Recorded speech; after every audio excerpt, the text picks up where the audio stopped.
I will be reading Exodus 2:11 through 15, New King James. One day when Moses had grown up, he went out to his people and looked on their burdens, and he saw an Egyptian beating a Hebrew, one of his people. He looked this way and that, and seeing no one, he struck down the Egyptian and hid him in the sand. When he went out the next day, behold, 2 Hebrews were struggling together. And he said to the man in the wrong, "Why do you strike your companion?" He answered, "Who made you the prince and judge over us? Do you mean to kill me as you killed the Egyptian?" Then Moses was afraid and thought, "Surely the thing is known." When Pharaoh heard of it, he sought to kill Moses, but Moses fled from Pharaoh and stayed in the land of Midian, and he sat down by the well.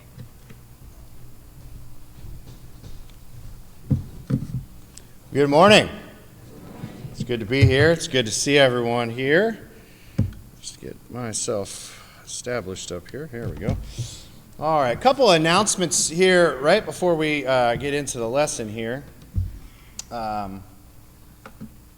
First off, a couple of thanks. With camp coming up, we have some of our kids that are going to be going today, heading down to camp for the senior week, but I want to thank all of the ladies that took part, and I don't have a list of everybody's names, so I just want to thank everyone that went down to the camp and did all the painting in the girls' bathroom. I haven't seen it. I was told it's very, very nice, and also the ladies' class for coming up with some of the funds to help out with that. It's much appreciated. Anytime that somebody wants to come do something at the camp. And as far as I understand, it was all just the group here that decided it was what they thought it would be a good idea to do, something that would help out with camp, and we're just thankful for that. Also, this past week, the teenagers had the opportunity to go down on Thursday over to Tony On's little shop where he has video games and things like that. And I'll tell you what, we had a blast. And just want to especially thank Tony for that. He provided pizza for our kids and drinks. He provided a bunch of quarters for the one games that took the tokens. And then he's got a whole room where they're all free games if you have a bracelet. And he gave all the kids a bracelet, and they were over there just playing the whole time. It was a lot of fun. And it was really great that he opened that up for us, and he didn't have to supply the pizza and all those things that he did, and it was just really appreciated. And I know my kids had fun, and I'm pretty sure everyone else that was there did too. I could tell you that I can beat every one of Marge's grandkids in a video game except for her youngest, Tom. He beat me up every time in the video game. I don't know. Hey, you should have played me. I played you and your brother, or your brothers. But we had a good time. It was a lot of fun. And also, Eric didn't know it, but he preached my sermon in Bible class this morning when he was talking about Moses. So if you were in Bible class, you're opted out. You don't have to stick around anymore. No, just kidding. He did. He brought up Moses a little bit, and that's what we're going to be talking about. We're going to mainly be looking at that burning bush and the ideas of the things that take place around that, really, and especially how we can know that God knows us better than we know ourselves. And if we think we cannot do something and God says we can, number one, maybe by ourselves we can't. But with God we could. But we need to know that God is there for us, and God strengthens us in a lot of ways, and we should listen to his call. When God gives us a talent or ability or things like that, we should listen when he calls. Moses began with reluctancy, but he became one of the greatest leaders of Israel. If you ever look back in history, and say you decided you wanted to pull up famous generals in history, you could go modern history with the American forces today, or go back into the Roman Empire or things like that, and you say, who were some of the best generals? And you may pick out some names. You could go back to World War II, and you could say General Patton and Eisenhower and things like that. But where were they in the beginning? Were they always leaders? Now, I will tell you that there are some people that kind of have that mentality, to take charge kind of thing, but that doesn't mean they know how to lead. But it could be a first step for them. And you look at the life of Moses, and Moses had a pretty good upbringing, and we'll take a look at some of those things as far as education anyhow. Well, I guess his upbringing would have been really good too. His mother was involved, and she's the one that taught him about his people and things like that. So we must not underestimate the abilities that God has given us. It really is amazing how when you look at your own life as you grow, there's places where you would think, man, I never thought I would ever get here. Never thought I would be in a position where I was in charge of this or in charge of that or controlling this situation or that situation. And it all comes from you growing and getting into different situations. I can remember when I was first asked to take on the role as a director at the camp. I was still a pretty young guy. I was in my early 20s. And I'll tell you, I'll be honest with you, there were a few people that are still on the board today, and I think they've changed their opinion, but they were worried about me becoming a director. Just because they'd seen it, they were worried that I wasn't going to pull. I don't know what they were worried about exactly. Maybe they didn't think I grew up enough yet. I mean, I was pretty young to be put into that role. I mean, usually but here I am today, and I guess the jury would still be out, but the camp's still there, and we're still successful, and hopefully we're going to have a good year this year. But just getting at that idea, I can also remember Debbie and Anthony's son Eric telling me I'll never teach a class because I couldn't do it. And so I asked him, I said, you know what, why don't you come? This was before I even left and went into Lake Milton. I said, why don't you come just help me out with the youth? I said, just sit in the class with me. And if you got something to say, you can say something. And before you knew it, I was calling him on a Saturday night saying, Hanoverton just called me, or, and they need me to come preach. Can you teach the class tomorrow? Sure, absolutely, no problem. But, initially, he was like I was as far as preaching. I'll never stand in front of someone and preach. And I'll tell you what, he did a great job when he did it. And it just goes to show that sometimes we should maybe listen to what other people are saying about our talents and our abilities, because we sometimes don't give ourselves enough credit.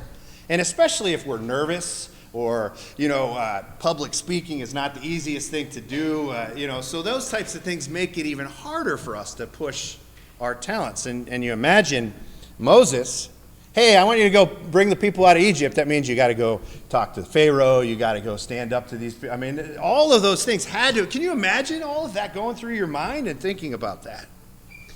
But let's take a look here. Moses, he had grown up as an Egyptian and was educated by them. We see that in Acts 7, 21 through 22. He killed an Egyptian. That was our text that was read by Caleb this morning. And he did that because he saw an Egyptian beating his own people, and it bothered him. He was so enraged that he took matters into his own hands.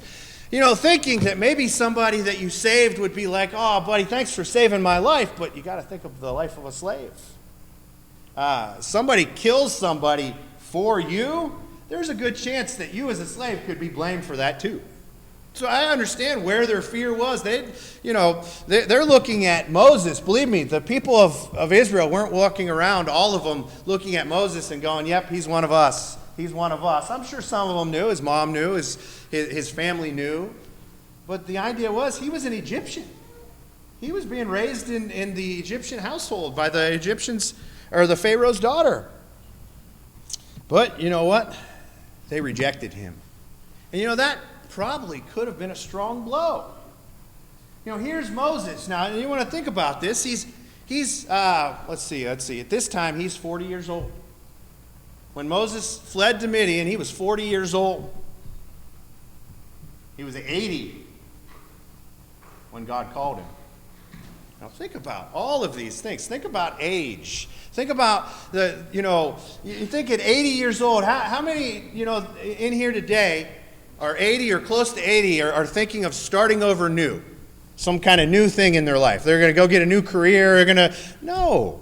You're retiring. You're coming to the point in your life where I'm going to enjoy the grandkids when I can. I'm going to enjoy this when I can. It's not, no, I'm going to start a new career and I'm going to go wage a war and travel across the wilderness. At 80, right. So at 40, he might have been a little bit more on fire. I'll tell you what, at 40, I don't feel like I did when I was 20. But I'm sure, I sure hope I don't want to feel worse when I'm 80, but I sure hope I feel better now than I do when I'm older, because of the age thing. But here we see this, and that's where we come into this next part here. And now in Exodus chapter 3, verse 2, and the angel of the Lord appeared to him in a flame of fire out of the midst of the bush. He looked, and behold, the bush was burning, yet it was not consumed. Now, a couple of things here. First off, most of the time in the Old Testament, when we see this phrasing, the angel of the Lord, it's a representation of God himself.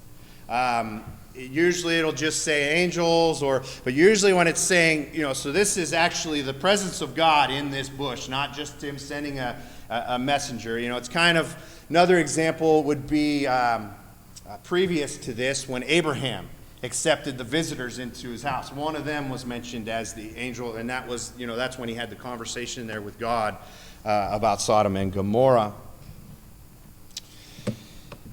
So we see here, verses 7 through 9, God says, I have seen the oppression of my people.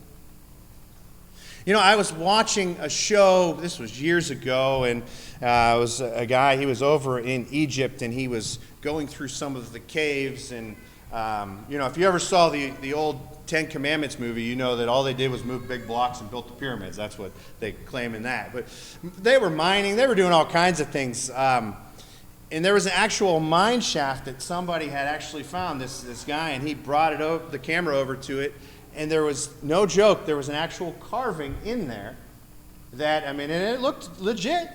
And it looked like it could have possibly been a Hebrew thousands and thousands of years ago in this cave, writing on the wall, asking for help from God. It was really interesting to see. But God sees this oppression. He sees that his people are being oppressed. God's commissioned him to speak to Pharaoh. Now remember, the last time he was in Egypt, he ran away because he was afraid of what Pharaoh might do to him. All right, something that some of us are really good at, making excuses. It's not good to be good at this. But here's Moses' 5 excuses. I want you to listen to this. Who am I?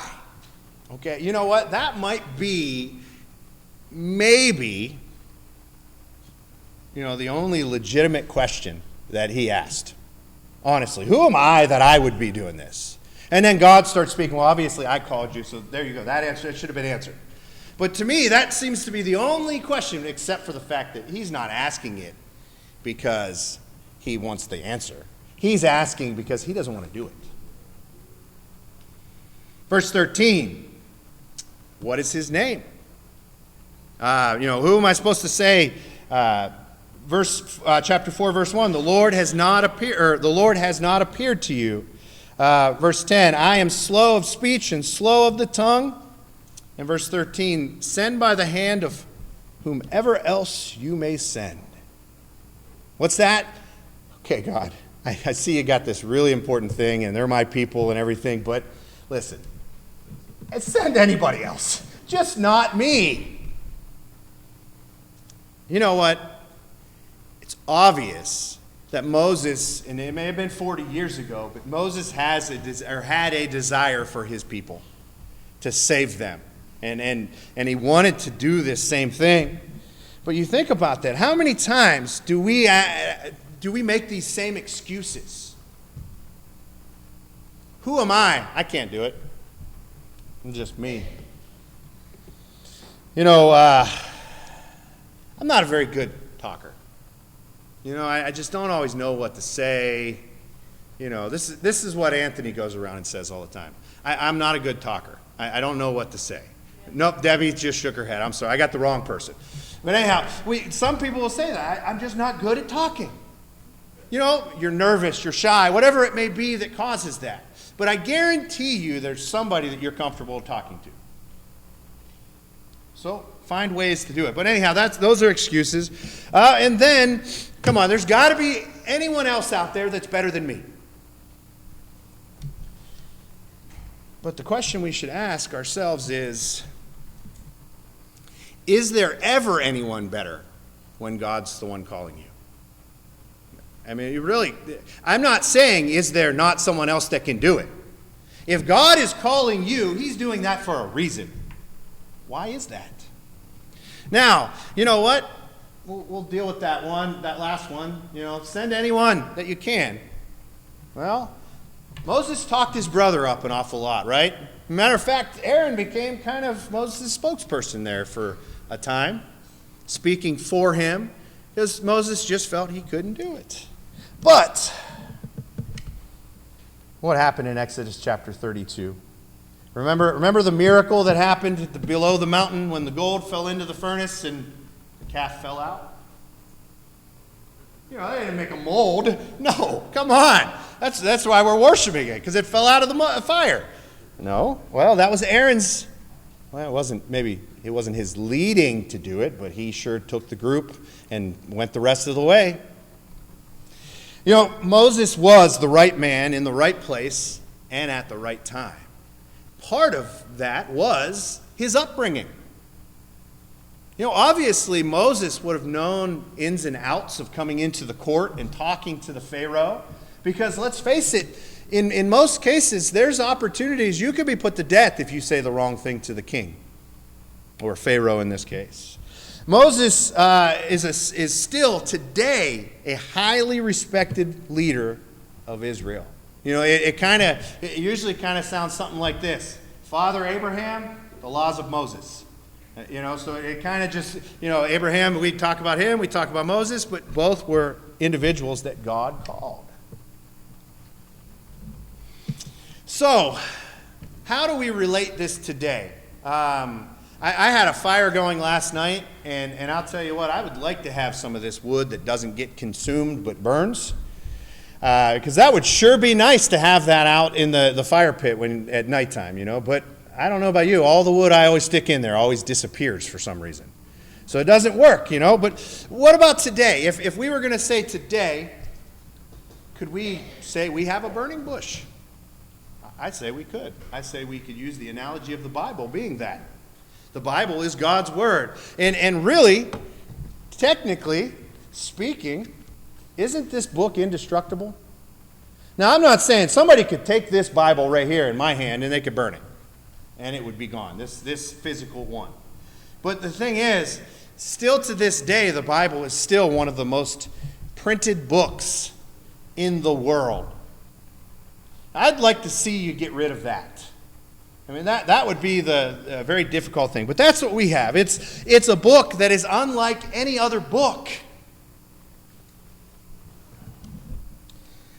Man has tried to destroy it.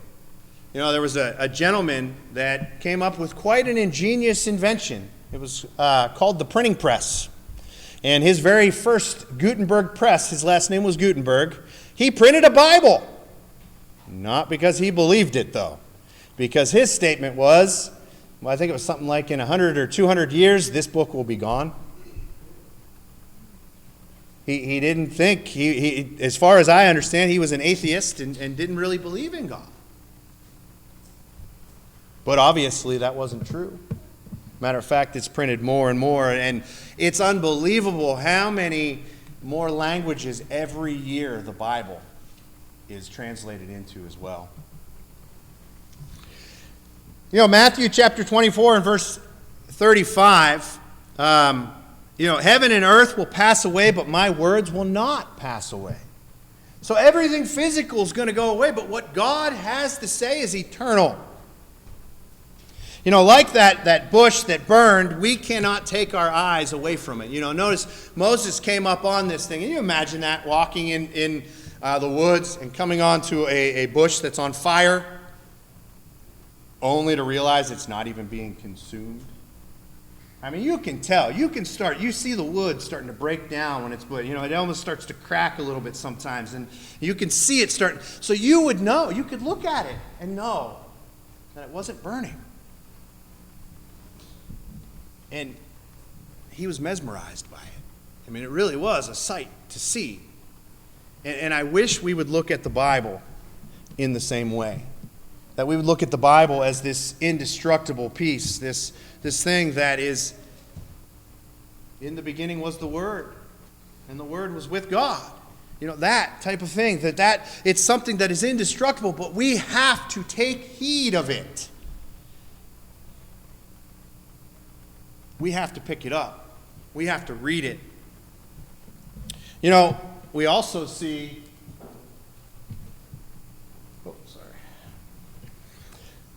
the parable of the talents. Each one according to his own ability. In 25 verse 15, to the one he gave 5 talents, to another 2, to another 1, to each according to their own ability. Then he went away. God has given us talents, abilities, things that we can use for his kingdom. Are you using them?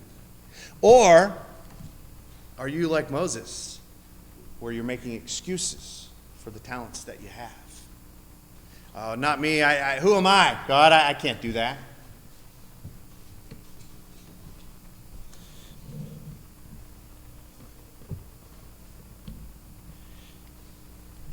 It really comes down once again, and I probably said this way too much, I don't know, in the last 4 weeks, but our mindset and our heart, our perspective on how we're living. I mean, that's what's going to lead us in the direction. It's just like this morning in Bible class when we were talking about, we were in Psalms 4 and then Psalms 5, but they are prayers of thankfulness. And we're trusting in God. Prayers of trust. They're psalms of trust, and it's all about trusting in God and having confidence in that. And then you take a look at the I am not attitude. 1 Corinthians 12, 15 through 19. It says, if the foot should say, because I am not a hand, I do not belong to the body, that would not make it any less part of the body. And if the ear should say, because I am not an eye, I do not belong to the body, that would not make it any less part of that body. If the whole body were an eye, where would the sense of hearing? If the whole body was an ear, where would the sense of smell? But as it is, God arranged the members in the body, each one of them, as he chose. If all were a single member, where would the body be?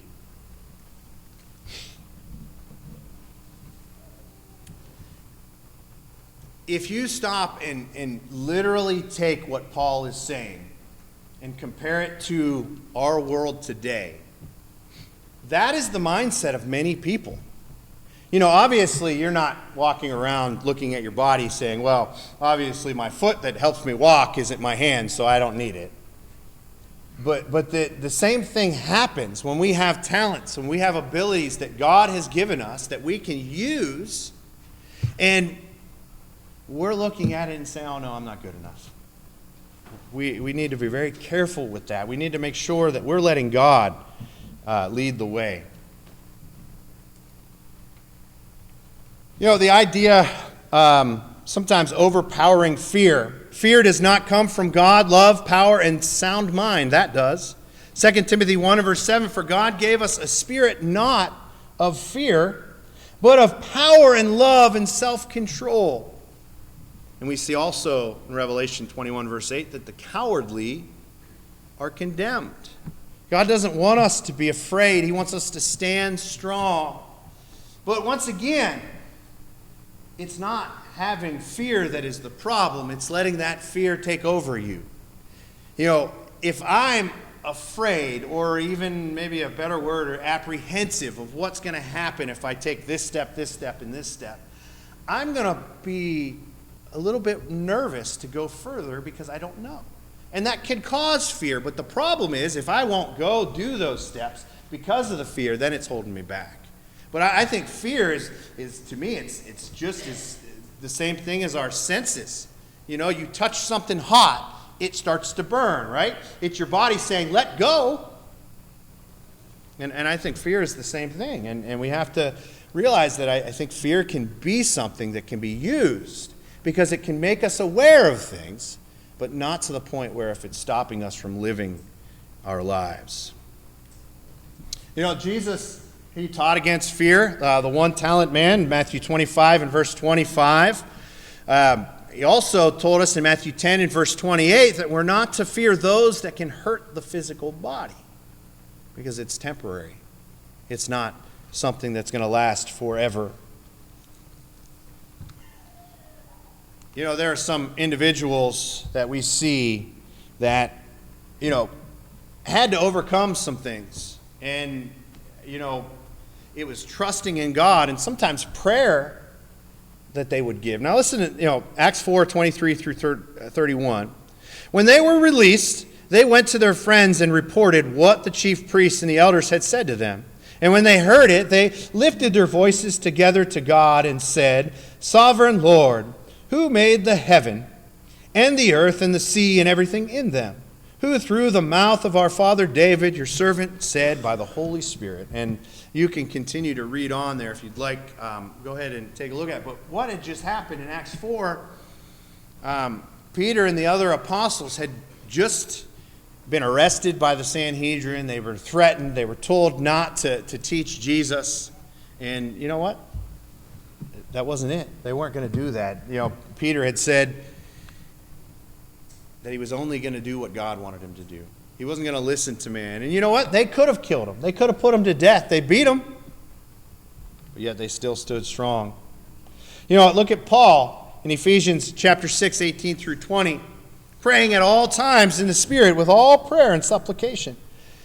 To that end, keep alert with all perseverance, making supplication for all the saints. And also for me, that words may be given to me, in opening my mouth boldly to proclaim the mysteries of the gospel, for which I am an ambassador in chains, that I may declare it boldly as I ought to speak. We need to make sure that we're not just saying those words, but we are putting our faith into action, using the Word of God, not being afraid to, let's put it this way, walk to the Red Sea and know that God is going to give us a way out.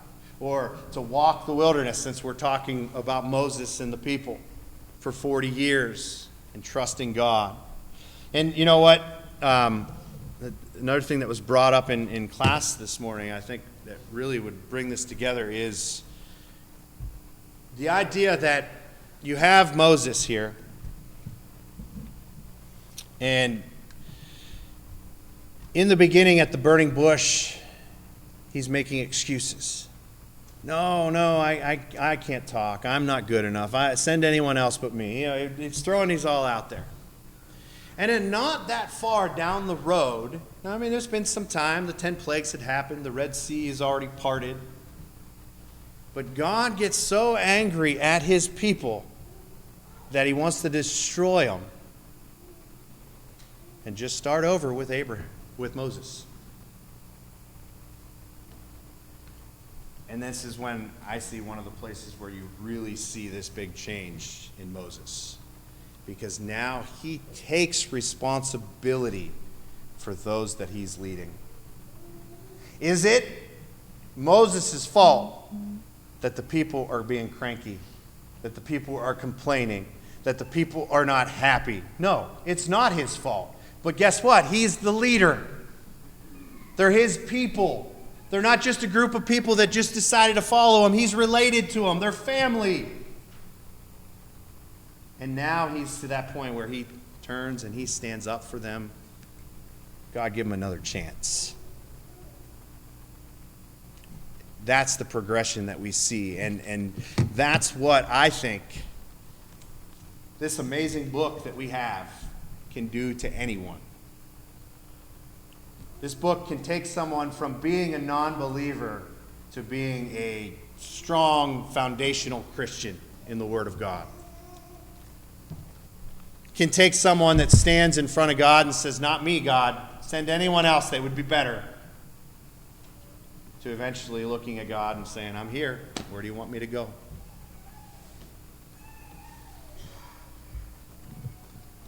You know, there's a lot of things that we can learn from different individuals in the Bible. And I'm probably kind of excited to see where it goes for our week of camp next Sunday, because that's what we're going to be doing through our week. Is Rich came up with the idea of doing like the greatest race kind of thing, like the spin-off from that TV show, and doing some activities. But what we're going to do with that is we're going to take different Bible characters in the Bible, and we're going to develop them through their lives for the kids and kind of show them how, you know, sometimes when you're running the race, you hit a spot where you just don't think you're ever going to finish. But then we can go back and we can look at these individuals and we can watch how their race progressed. And you can look at someone, for instance, Moses, that we're talking about here this morning, that, you know, stood at the tree and said, "God, not me, send anyone else." To the man that stood strong to stand for his own people. And many other things.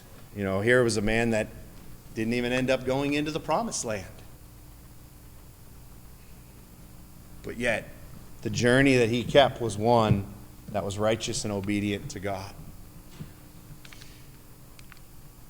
You know, there are many obstacles in this world, in this life, that we're going to face. We can learn from examples of Moses, his taking his courage, his overcoming, his growth. I mean, honestly, you can look at so many different people and you can see that.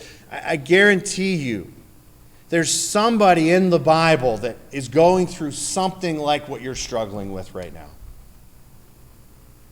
Is everything exactly the same as it was back then, or even when I was a kid compared to when my kids were, or when my parents were kids? And, you know, life has changed, the physical part of it, but we still are concerned about the same things. We still have the same problems. And that goes without me even saying that. I'll tell you what, I look at our children today, and they are living in a society that is going to be a very difficult one to grow up in as a Christian, because it's not looking any prettier. And that's why we need to equip them the best we can, teach them, let them know, show them by example that, you know what, sometimes you do make mistakes, sometimes you do fall. The question is, what do you do afterwards? That's the question.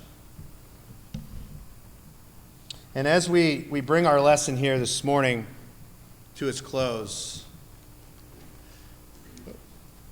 I was just fighting with Chuck back there on the computer, I think. We didn't know what to do. Well, we come to the end here of our lesson, and we're so thankful that we have this opportunity to be here. But we bring the invitation to those that are here. Maybe you've come to that realization and you're not a Christian. And you've come to that realization that Jesus Christ is the Son of God, that you need to be forgiven of your sins. We give you that opportunity today if you want to make that confession and be baptized. Or maybe you're here and you're struggling with something. Maybe you've fallen away from the Lord and you need to come back.